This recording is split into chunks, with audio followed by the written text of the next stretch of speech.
What's going on, Packers fans? Aaron Nagler here, joined by a very special guest, Mr. Bobby Peters, the author of many books, most recently being Game Planning with the Green Bay Packers 2024 edition.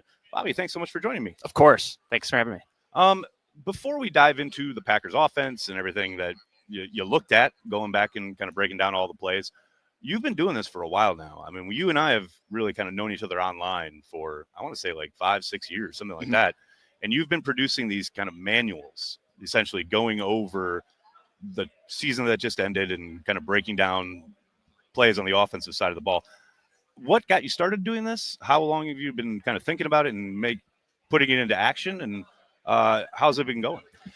So my background is I'm a high school football coach. And every offseason I would always, study NFL tape, study college tape, and just try to learn from the best of the, best in the business, right? Pick, 2 or 3 coaches every offseason and study what they do. And then, the studies just kind of grew. And, I talked to somebody else that had started self-publishing maybe 10 years ago. And I was kind of explaining, what I did to him. He's like, man, you got enough to write a book. And I'm like, write a book? What are you talking about?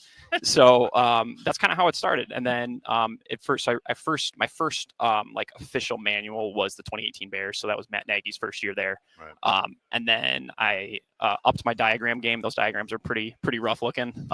So I upped my diagram game. You got to start somewhere. Yeah, exactly. So my first real big one that kind of like really allowed me to commit to it more was the 2019 49ers manual. That offense was, I think that book is pushing 400 pages. It's quite the Bible of run game and drop back and play action stuff. Sure. So that really kind of springboarded. And then every year since, so 2020, one of my main books that year was a Packers book. I remember it well. Yeah. That's when I think you kind of first got on my radar as far as like, oh, this guy's like legit going into the weeds with like the offensive breakdowns.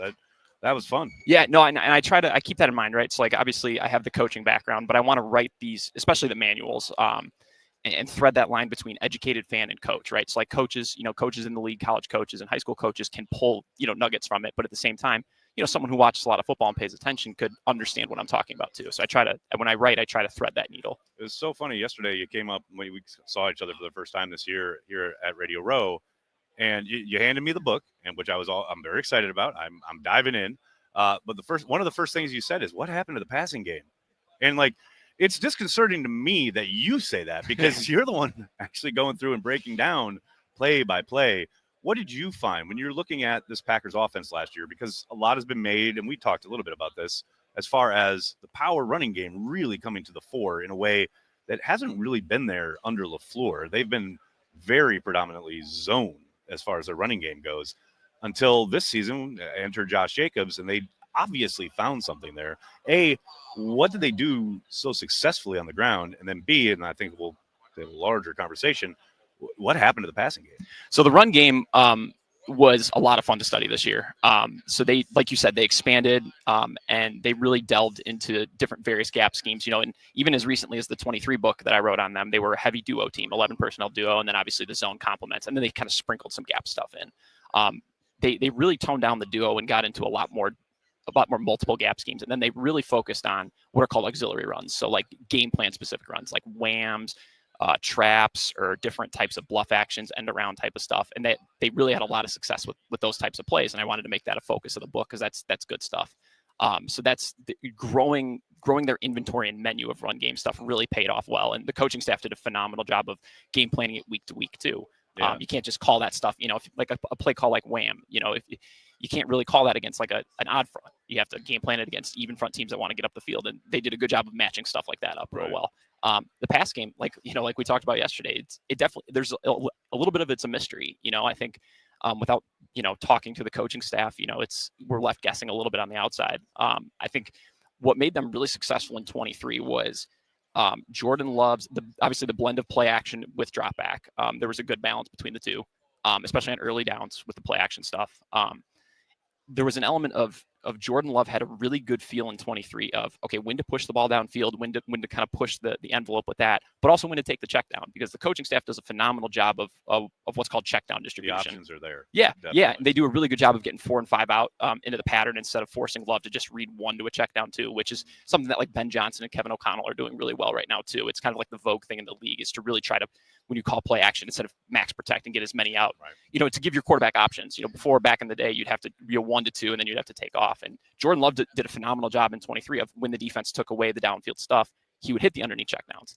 That didn't happen as much in 24. And he was really trying to push the ball into those deeper windows. And, if you do that on, like say it's like you call first and 10 play action. Well, now you're in a second and long, and some of that run game stuff doesn't really look as good in second and long. On second and 10. Yeah, right, exactly. So I think that stuff like that is kind of how it's snowballed. But like we said yesterday, there's an element of it that's just like, for whatever reason, it just didn't click. Well, what it was fascinating too was the fact that Jordan gets hurt in week 1 coming out the end of that game, and now they have to start Malik Willis for a couple games, and the fact that he hadn't even been in the building for a month at that point. You talk about the work the coaching staff did. Some of just the invention basically of the spinner stuff that you saw Malik Willis do, that they did end up incorporating later in the year with Jordan. But that was a great job by the coaching staff as far as turning on a dime and really redesigning what they were doing. But was, I don't say weird to me, but was just I could never understand how my whole life watching football, if you get the run game going to the extent that the Packers did, that should open up your play action game, your options downfield. And man, whatever they were doing, they never seemed to get a play action flow off of, especially out of the shotgun, but coming off of the spinner, because I think the idea was we want to continue to run the ball, obviously, but hopefully we can take advantage of some of these power looks. And that just never materialized. So something interesting, and it's kind of funny because I'm working on a Vikings book right now, and they kind of had the inverse problem. So I think when they were forced to play Malik Willis, and they're like, okay, we really got to make our run game one of the best in the NFL. We really got to, like, from a design standpoint, and they did that. Sometimes as a coach, like, that's all you're thinking about. And like as a high school coach myself, sometimes I get in that rabbit hole of like, all right, we're really perfecting this element of our offense. Sometimes you neglect some other parts of it. And I think that's just human nature, right? And I think, it's hard there are very few teams that I've studied that are just completely balanced as far as like design goes and like where they emphasize different elements of the game plan. And unfortunately that was kind of what happened to a degree. Was there anything while you were going through it, because your first comment was what happened to the passing game, but was there anything that stood out or surprised you as far as a particular play call or design throughout the year that you thought, oh, I wasn't expecting that, or that's out the norm for LaFleur? I think something that they really got better with that they hadn't done in 2020 or even 23 was the different screens that they were calling. Having a back like Josh Jacobs, but they had Aaron Jones in the past too. So they're both very capable in this sense. But the different screen designs, and I obviously made a point to call out as many as I could in the book too, where they're trying to creatively, because there's only so many screens you can run in the NFL, but how you present them and how you get to them often can get cleaner looks, right? So like, say like, you could call typical running back slow screen, right? Your play side guard's going to get out and kick out. Right. If that linebacker knows it's coming, he sees it, he can trigger, right? And now your running back's aiming point is he's getting smashed right on that guard and he can't make a cut off of it. And then the second backer can clean it up pretty quickly. Yeah. But if you disguise how you get to it, and if you use different motions and different players get into that spots, using some receivers in that sense too, some of the swing screens they were getting to read early in the season. From that standpoint, I think the screens were some really good stuff that they grew this past season. It's funny too, because I remember during the season, in the heat of it, especially during the games, I'm kind of losing my mind watching it, whatever. But it never felt like it felt like they utilized screens in non-traditional down and distances, because it felt like they were kind of searching on third downs and having issues with teams that were sending pressure, but they never seemed to lean into the screen game then. But they did do a good job of kind of a first down screen, when you might not expect it. It felt like that helped them as far as producing when they called screens. Yeah, and it's always a tough balance as a coach, because in the back of your head you're like, there's that famous adage of run, screen, punt. And as a Bears fan, that's You're familiar with that. I'm very familiar with that. I've seen that once or twice. So right. As a coach, it's like, all right, I don't want to call screen on third and long because that's the cliche thing to do. And there's other concepts, and actually I outlined some of my favorite third and long concepts that the Packers did call early in the season, like some drop back stuff that was really creative and that other teams actually stole down the season as the season went along. I love that. When you get to like week 10 and you're starting to see stuff that you saw back in week 3. 100%. Now it's other places in the league. Yeah, so when you've got that stuff and that stuff's cooking early in the season, you're as a coach, you're like, okay, how can I kind of play off this a little bit? And maybe, if you're having success with screens on early downs, you don't want to keep calling them on third downs too. So there's, if you've got a good, really good, really creative screen design, you don't want to waste it on a 3rd and 15 and pick up 8-10 yards, right? You Right. want to use on 1st and 10. Maybe it's a play action screen where the backers are going to fly out of there and get under the intermediate windows. So yeah, it's hard to be a good screen team on all downs. Looking forward, going into this next season, when you look at the trends, as it were, and look, you've been breaking these offenses down now for a number of years, and particularly with the Packers, you've really tracked like how they've evolved essentially basically since Aaron's been out the door. Like even when Aaron was like kind of at the end, but now with Jordan Love, you've done a really deep dive both seasons. Yep.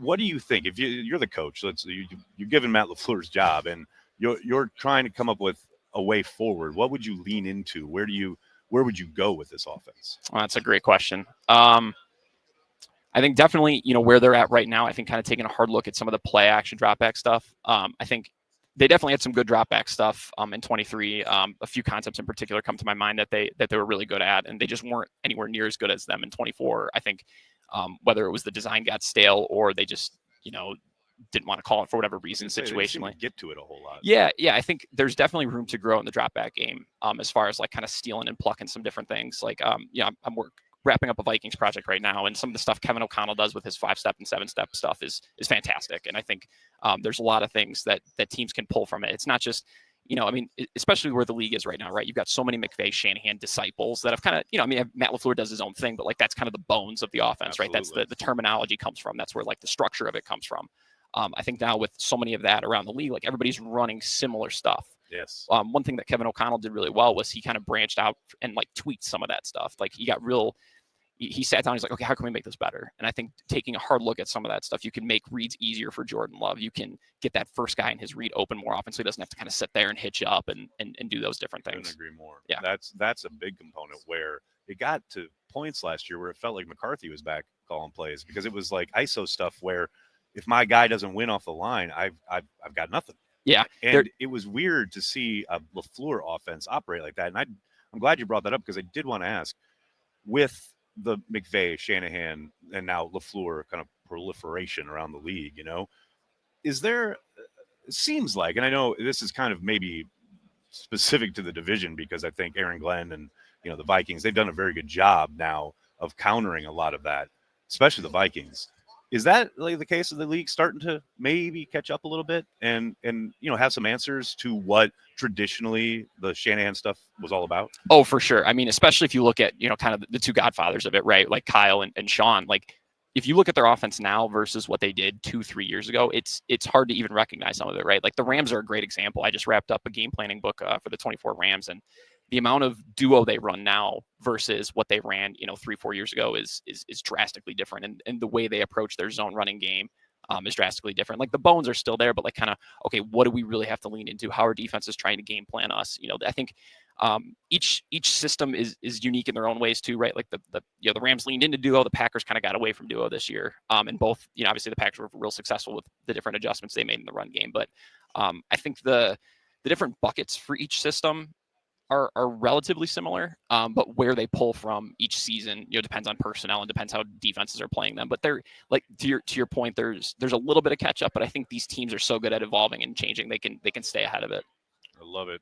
Bobby, I can talk ball with you all day. Make sure you check it out. I'll have a link in the description of the video where you can get this and all of Bobby's stuff, which is just fantastic. Thanks so much for the time, man. Of course. Appreciate it.